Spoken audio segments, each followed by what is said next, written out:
I don't believe that my quality of life is any better today than it was 60 or 70 years ago. It's just different. And maybe some things are easier. But if I fall back on memory, I don't regret any of that, the early days when I had to do more stuff. Welcome to a new episode of Most Memorable Journeys. Today's guest is a man who, when I was preparing for this episode, who fascinated me. I thought, oh my God, all the stuff that he has done. And I don't really know where to start. He's a researcher, an academic. He is an author of several books. And I think we just need to start talking and find out everything else. Welcome to Most Memorable Journeys, Dr. John LaCasse. Thank you, Elizabeth. I'm happy to be here. Before we started recording, you were telling me about where you were born, and I want you to say it again so our listeners can hear. I was born in Montana. With my parents, of course, they lived in the mountains all the time. I've been known as a mountain boy most of my life. People keep tagging me with John lives in the mountains and talks to the trees. And I think that happened for the first 20 years of my life when I was with my parent. My dad was a forester and worked for the Forest Service, and therefore he was in the mountains all the time.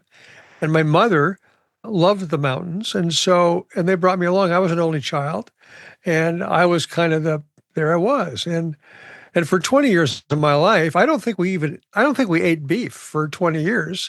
We ate wild game and birds, and I learned how to make traps. And I don't know. I mean, I've carried that with me today. I still like to go out in the trees. I mean, my boat is a canoe. I built mega yachts for years, but my boat is a canoe with 2 ash paddles. Wow. So wow. I can't get away from that.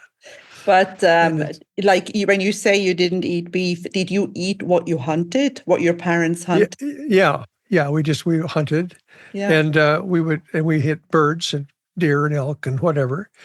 We got an elk back quite a bit further behind the Montour Ranger Station, and had to go back in and ended up crawling inside the carcass of the elk to stay warm. That was really an introduction to what it's really like to meet an animal. You gain a whole different perspective, I think.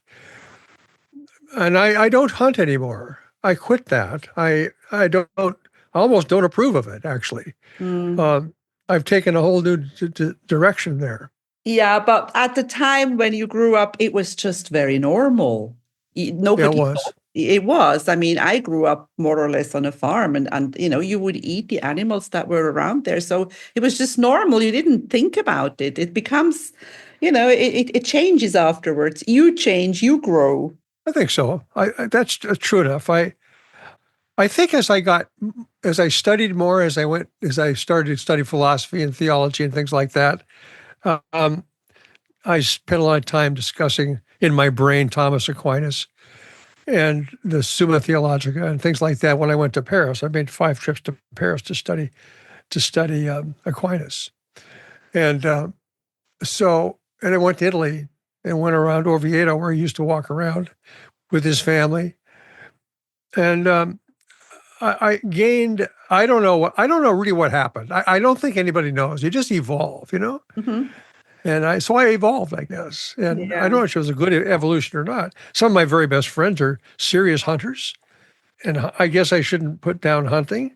It's just the way it is. I quit. That's all. But I lived 20 solid years in the mountains, eating wild game, birds, sitting under trees, and building fires and that kind of stuff. Amazing. But I was recently in Africa. I was in Kenya and Tanzania, and I was actually watching a lion kill a zebra, and which is frightening, when you're not used to seeing these things. But it's nature, and what you experienced in those first 20 years of your life was nature.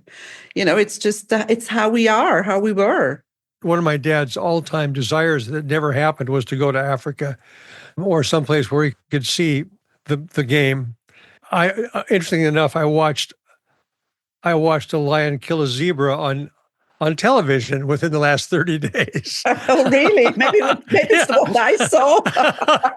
Maybe you were there. I don't know. Possibly. But it's quite, it's fascinating to watch because, we have these things, some friends are vegan and so many things. And as you say, we evolve philosophy, but then you watch this and you just understand that this is nature. This is survival of the fittest. This is just how it is. That's true. I agree with that. Yeah. I think if we try and put more to it than that, we're making a mistake. You Yeah. just might as well stay in the flow and let life go, Yeah, yeah. And when you said about the hunting and that you have friends who hunt and, you don't want to put it down, I think it's acceptance and respect and accepting other people as they are. And because we judge a lot, we judge very easily, don't we? I think so. And the people that I know who hunt, they hunt deliberately and with method, and they eat everything they kill.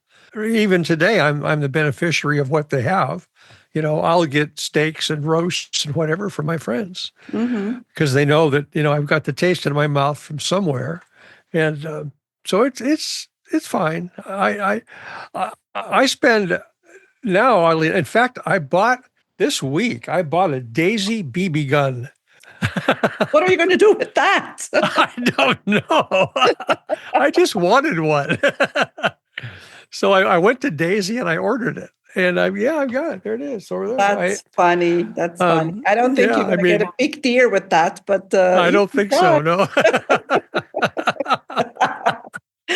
Now, John, I want to know a little bit more about, you were a yacht broker, like I think quite a big shot yacht broker for over 20 years.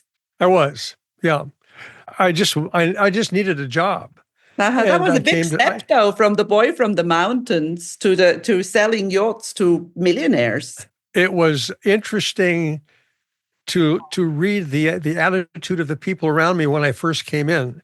I walked into a yacht brokerage company in Seattle, and I said I'd like to sell boats. And they asked me about my background, and I told them. They were kind of flummoxed, like, what are you doing here, kid? Are you lost or what? I had a very successful career, and I don't know why, but I just did. I became the first mega yacht builder in the United States. From that beginning of, hi, I want a job. I think as I was going along, we started to build 50-foot boats, and I had customers like Harry C. of the Seas Candy Company and Bill Boeing, Frank Rico, he owned 17 shopping centers. These were pretty big players. One day I had a conversation with Rico, and he wanted a boat, but he wanted a 50-foot boat, a little boat, and he wanted it made out of steel. And I didn't know how to make boats out of steel because I was building in fiberglass. So I told him I'd look around for him, and I grabbed a set of plans, his plans, and I went down to Tacoma Boat, which is a Navy contractor in Tacoma, Washington, and they built cruisers and frigates. And I go into the yard superintendent, and I introduce myself, and he's a nice guy, and he invites me in, and he asks me what I want. I tell him I want to have a boat built. He says, fine. And I unroll the plans in front of him, and it's for this 50-foot boat. And he said, we can't build that. I said, why not? He said, it's too small. We don't build boats like that. He said, we build frigates for the Navy. Well, behind him on the wall were artist renderings of a cruiser and a frigate. So I was kind of cocky, and I said, I pointed at the wall and I said, well, okay, if I paint those white and call it a yacht, would you build it? He said, sure. I just so your check's clear. And so I'm thinking to myself, all we're talking about now is context. This guy just admitted he'd build a boat, call it a yacht, if I'd paint it white. Wow. So I went back and I started to talk to some people that I knew around the country, that various people that I thought had the capacity to get involved in this. And so they all kind of chimed in like it's not a bad idea. And I got a designer to come over, Gerhard Gilganes, to come over from the Netherlands to redesign this Navy platform. Made arrangements with Tacoma and did a bunch of things like that. And so we finally decided to go to a boat show because we kind of were stuck on ourselves. And we rented a 25-foot space in the Fort Lauderdale Boat Show. We gathered up all our stuff and we went down there. And on the way out of town, I didn't have anything to show. So I stopped by the boatyard. I said, I need something to show the people. And the guy at the yard said, we don't have anything, but here, try this. And he throws me this VCR. And so we go. I hit the airplane, we go down there, and we set up the show. A couple of days later, we're all set to go, and the show opens. People are standing around. I take this VCR, I stick it in the player, and the VCR is deck gun trials by the Navy. It's showing cannons shooting off the side of a boat with brass rolling down the rails.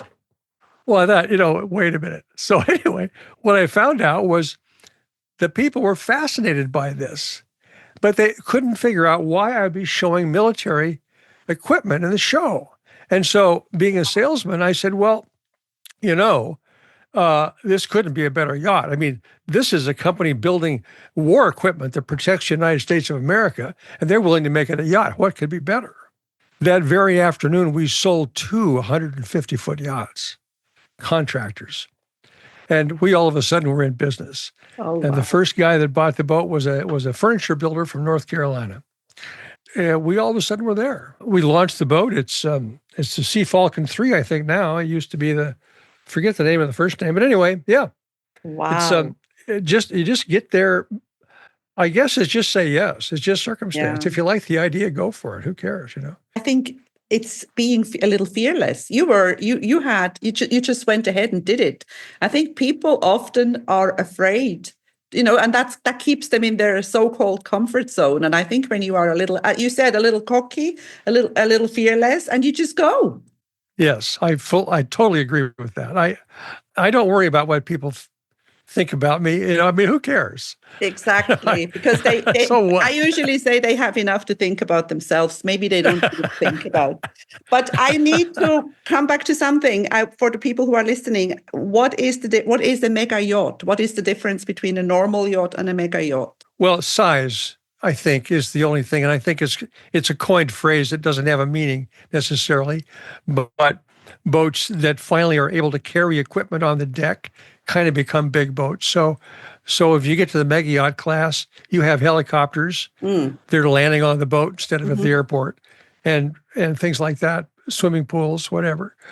Everything we built had a helipad, and we made. I spent some time with a company on a boat called the Quest. We were 183 feet, and we made 17 movies for Discovery Television when I was there. And it was just because the platform was big and could handle. Big yachts become a management problem.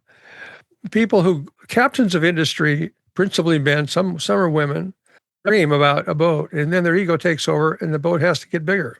And then they finally will admit, somewhere along the line, that managing 36 crew and the insurance and the problems and the port authorities for the yacht wasn't what they had in mind. What they wanted to do is have fun, and they're not having any fun anymore.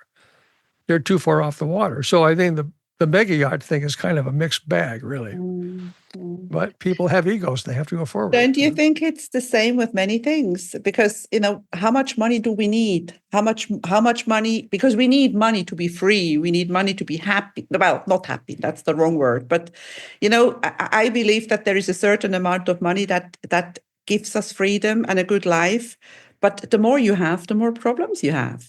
But there's still a driver. I was at Flightcraft, which is a fixed base operator at Boeing Field in Seattle. I'm a pilot. I had 2 customers come in to see me, to see them at my request about a deal. One of them comes in and he's parked in a Lear 24 jet, Learjet 24, which is relatively small but very sophisticated airplane. The other guy comes in a Challenger 600, Bombardier Challenger 600. Well, that's a great big airplane. So the Bombardier 600 comes in and parks over the top of the Lear, like his nose is over the top of the Lear nose. Well, the guy in the Lear couldn't handle that emotionally. That's not what he had in mind. He was not going to be shown up by this guy. So the meeting didn't happen. They had a reason to leave, and he came back, and within 5 days, he owned his own Challenger 600. Wasn't going to be embarrassed like that again. Oh, wow. Why? It's the ego, isn't it? The ego is the big problem. Well, the ego is what is in many people's way. Life could be so much easier if we didn't have such a big ego. Well, of course.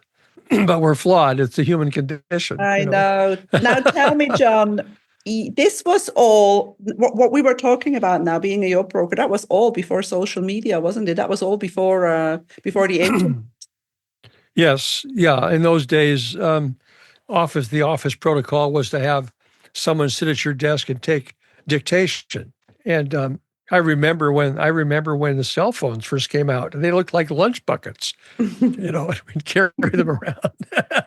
Yes. That's all different. We Yeah. had we got a fax machine. We got our first fax machine, and I mean the whole neighborhood came to look at it. It was like a spaceman had landed. We have this machine that will send letters, boom, and we were all standing around. It was amazing, just totally amazing. I remember that. And I thought, this is so fast. Somebody can put in a paper in one place and then it comes out on the other side. I know, across the country. Oh, Yeah. yes. So we've come a long way, haven't we? we sure have. I think we have. I'm not sure. Well, Technology is a wonderful thing. Well, But how good it is. Yes, everything has two sides. I think so. I think quality of life is interpretive. I don't believe that my quality of life is any better today than it was 60 or 70 years ago. It's just different. And maybe some things are easier. But if I fall back on memory, I don't regret any of that. The early days when I had to do more stuff. I mean, we had a coal-fired furnace, and I had to go downstairs and load coal every night and take out the clinkers. I don't have to do that today. I mean, the cars, if we want to drive from Missoula, Montana to Helena, Montana over Mullen Pass, we would vapor lock on the way over, have to stop the car, get out, have a picnic or whatever, let the engine cool down. Yeah. That's not today. But that was maybe even nice. You knew it and you took the time and you had a picnic and do you think life was less stressful then? I think as I think retrospectively on that, I remember getting ready for the trip was kind of interesting. My father, who was a forester kind of a guy, would talk about packing for the trip to Helena to see his brother. That's where his brother lived. His brother was his photographer, the state photographer of the state of Montana. And so we had this business about everybody was sort of living in the woods. We would pack the car. The first thing we packed would be sandbags and shovels and canvas water bags and carpets to make sure that if the car got stuck in some way, we could get it out. When you'd put a rug under the tire, so we could get traction. Then you'd fill it up with sand, and you'd push it out, and whatever you did after the vapor lock. And the car had flared fenders, and the headlights were mounted on top, and whatever. It was fun, Amazing. But yeah, those were the days. Now, let's talk about your books. When did you start writing and why? Well, I don't even know why I started writing. I wrote. Maybe there's two stories there. The first time I started to write, I had these experiences, and I'd met these people that I knew, and I wrote about them. I wrote my first book, I think, was called Fight for the Quantum, and that was a series of interviews that I did were people that had near-death experience. I became fascinated with the NDE people, and what they were bringing back with them. And I think what drove that, I guess the simple answer is actually three of our children have died from various circumstances. One was leukemia, one was ALS, and the other one died from a broken neck in a car wreck. So we lost three kids, two boys and a girl. That ignited a curiosity about maybe where they might have gone. Mm-hmm. So I began to talk to people about that. I didn't obsess over that, but I became fascinated with the whole idea of it. And so that's that. Maybe that started. I've never said that before, but I think that's what started. Mm-hmm. Like wondering, where do we go? Yeah, I think once someone leaves you like that, or even an animal for that matter, you become curious about where the next step is. Where was it? And then you look for signs. When my youngest son died, Jeff, I was sitting on one of my boats in Lake Union in Seattle, and it was the morning of his funeral. And I got up early and I was sitting on the boat, and it was a clear morning. And I was just asking myself and God and everybody else where, calling for the question. Well, Frank Dupar, who was the head of the developer of Westin Hotels, was out on the lake. And he came by with his boat, and he came right in close to me. Well, his boat was called Tranquility Base. And I thought to myself, well, there's my answer. It's all okay now. Jeff is at Oh, Tranquility Base. that's So beautiful. Yes. you Wow. look for that kind of stuff. Yeah. Yeah. And I don't know. I don't know. It's a terrible thing. Of course, no one should have to go through it. And to go through it 3 times is, That insane. is But anyway, hard. Do you yeah. ever, this is always a question. Like, people say you don't ever get over it, but you learn how to live with it. Is that true? Yes, it is true. And I think if it attacks you emotionally, it's without warning and you never know how it's going to hit because the triggers are things that you remember or even an odor, a smell, a flower, Mm-hmm. an association. And you may be going along normally and then all of a sudden you just collapse in tears and you just can't. I mean, you can't control it. Yeah. Um, and and so that's what you learn to live with. You learn to in some ways kind of hide your emotions because no one around you will understand what's wrong. They'll think you're Yeah. crazy. Yeah. But you're just thinking about your wife or husband or children or friends or whatever. Um, That is, it's a pretty exclusive club. now when you said that you were talking to people or writing about near-death experience, that's something that absolutely, death fascinates me. And I find it, some people don't want to talk about it, and I don't understand why they don't want to talk about it, because it's the only thing that's really, it's the only sure thing. And do you have your research or whatever you've done, do you have any more clarity about what happens when we go? I I do, but in an odd sort of a way. Let's go back to 1961. I was a student at the University of Montana, and one of my teachers was Leslie Fiedler, and Fiedler wrote Life and Death in the American Novel, and he became a very uh, celebrated social psychologist, social researcher. Yeah. And I became one of his sample. I got involved in one of his samples, and he and a doctor named Harold Tasher started to do research on me and others, but they kept doing more research on me, and I back for more. And so they put me in witches' cradles, and they had me doing all this stuff that they were trying to figure out who I was. Well, finally, after weeks and weeks of research, Fiedler comes to me and he said, "John, you're not from here." And I'm thinking, well, he's thinking maybe I'm not from Missoula. Maybe he thinks I'm from Chicago. He says, no. He said, our research suggests that you're walking in an outside dimension. I really didn't know what that meant at the time, but he was serious and he had the chops to say those words. It affected me deeply, and I changed who I was.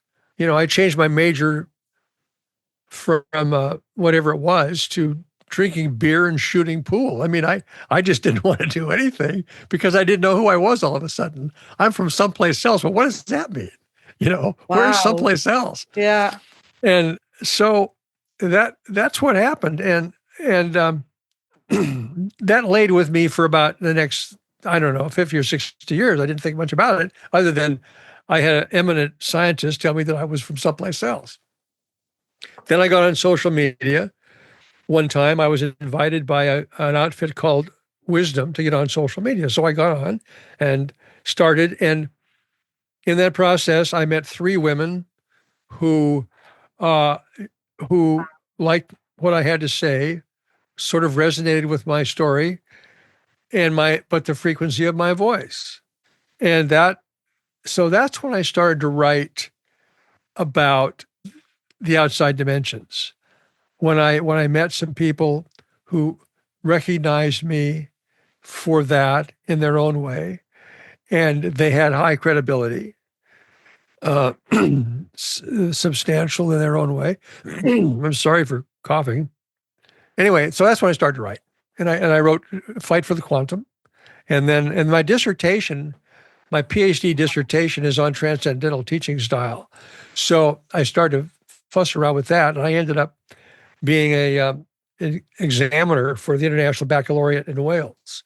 I'm assigned to those guys they're in Geneva now, I think, but I was doing that. So yeah, I guess I'm rambling, but No, you're that's when I not. started I love writing. to listen. I mean, no. Because I went on Amazon, and I'm going to put the link to your biography in the show notes, because there's many books. Because initially when I started looking, I had just written down Deals, Danger, and Destiny, and another one was Floppy Feathers. But then I saw a whole list. So how many books did you write? I think five. I think Yeah. something like that. Yeah, not a lot, but I mean five. My dissertation became a book immediately, and then after I wrote a book called After Your Children Die, which is a story that we've just talked Yeah. about, Yeah. and that again was a lot of NDE experiences.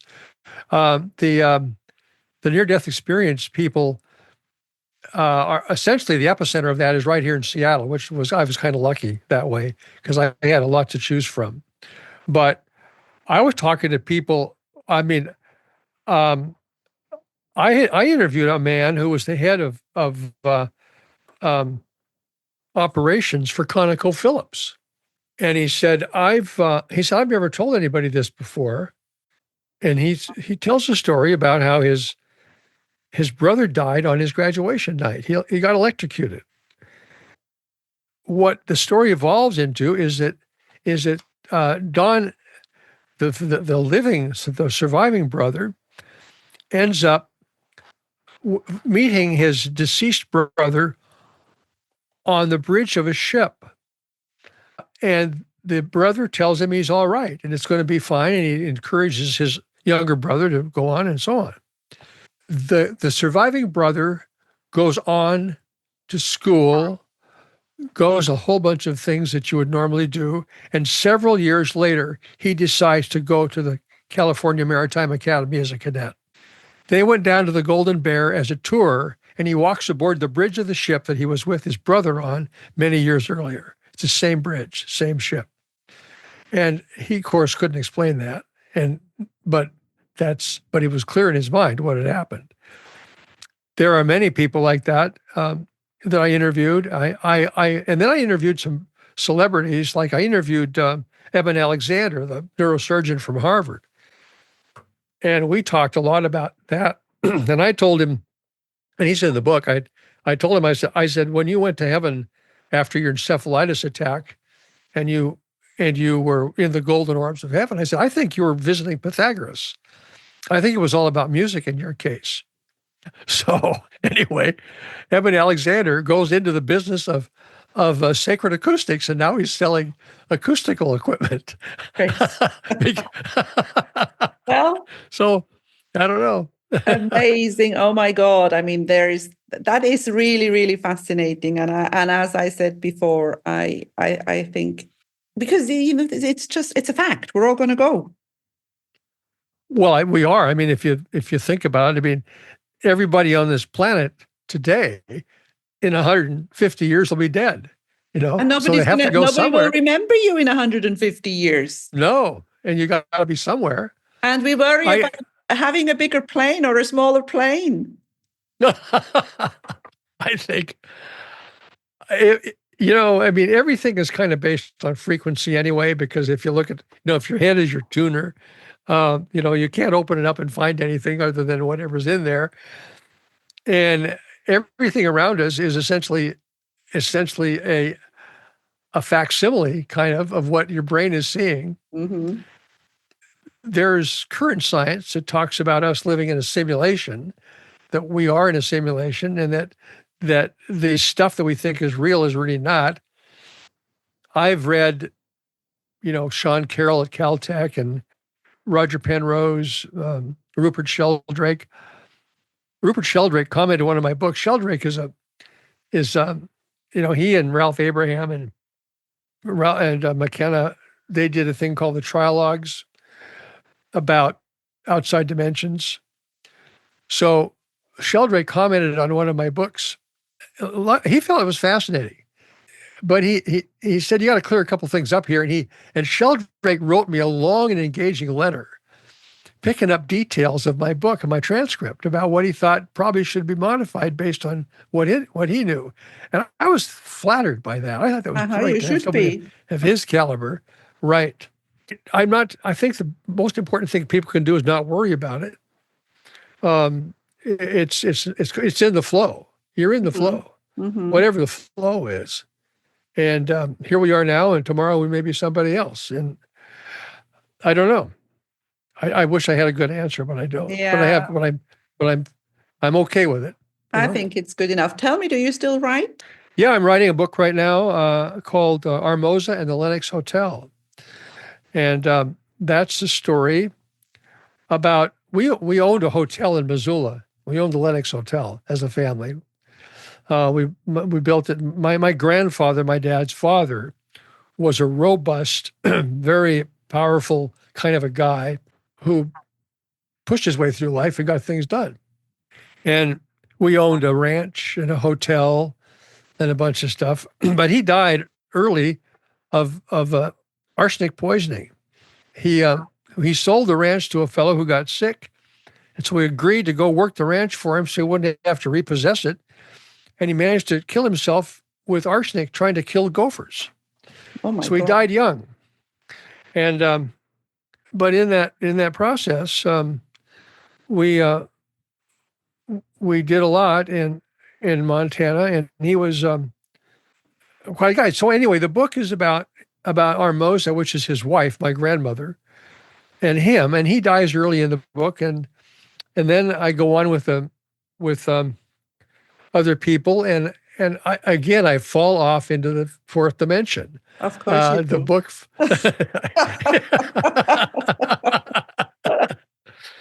So anyway, it's coming along, and our cat just died a couple of weeks ago. I miss her a lot, I'm and sorry. I may do a storybook about the cat. She Yeah. was with me a lot, So How old was that's it. she? 17. She had a good life. Oh, that's a good, But nice long cat life, yeah, isn't it? yeah. But still. She was with me every day, and I talked to her about the books. Okay. And she would come and Did she'd she have lunch with me. understand? I think she did. I think Okay. you can.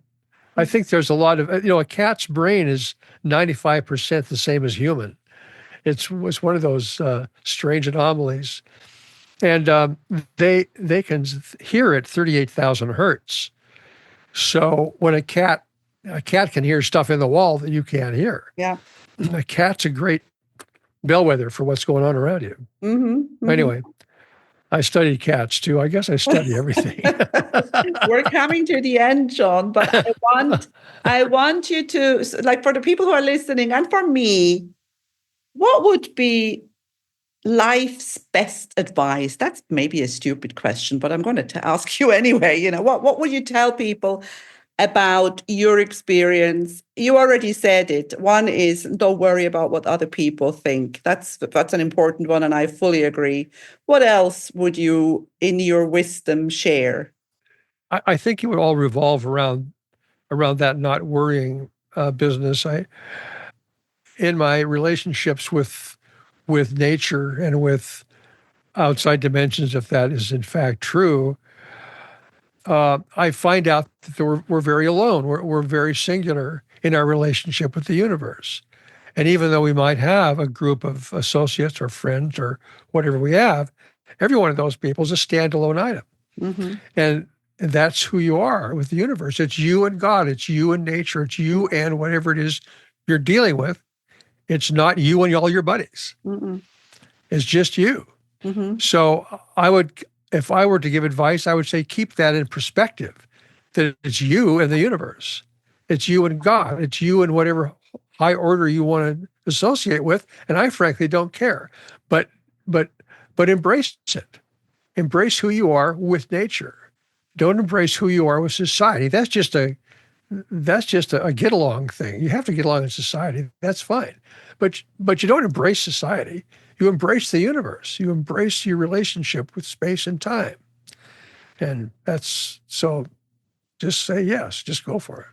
Beautiful. I think that's a perfect ending to this episode. Thank you so much for spending time on Most Memorable Journeys, Dr. John LaCasse. Thank you. Thank you so much. If you enjoy my podcast, please like, share, and subscribe to my channel. You will find all the information in the show notes.